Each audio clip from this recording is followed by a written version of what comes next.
చంద్రబాబు గారు భలే చెప్తారనమాట. భోగాపురం ఆహ్, ఆయన శంకుస్థాపన చేసి వదిలేశారు.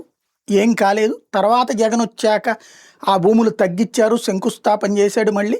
ప్రారంభించారు. అది ఇప్పుడు ఇనాగరేషన్ జరగబోతోంది. అందులో జగన్ టైంలో శంకుస్థాపన జరిగినా అది నేనే కట్టించాను. పోలవరం రాజశేఖర్ రెడ్డి కాలువలు కూడా కట్టించాడు. ఆ తర్వాత అప్పుడే శంకుస్థాపన జరిగింది.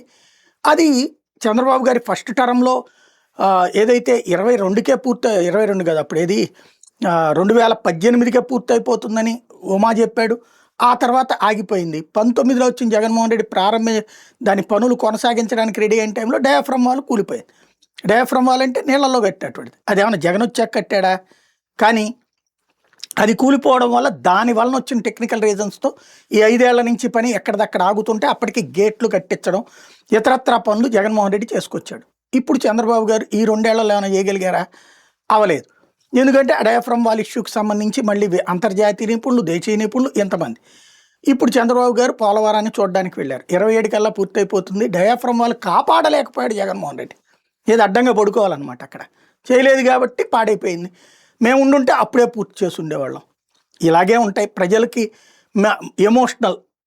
అప్పుడు చంద్రబాబు నమ్మేవాళ్ళు అవునవును బాబు ఉంటే జరిగిపోతుంది. జగన్ నమ్మేవాళ్ళు అవునవును జగన్ ఉంటే అయిపోతుంది. ఇట్లాగే జరుగుతుంటుంది.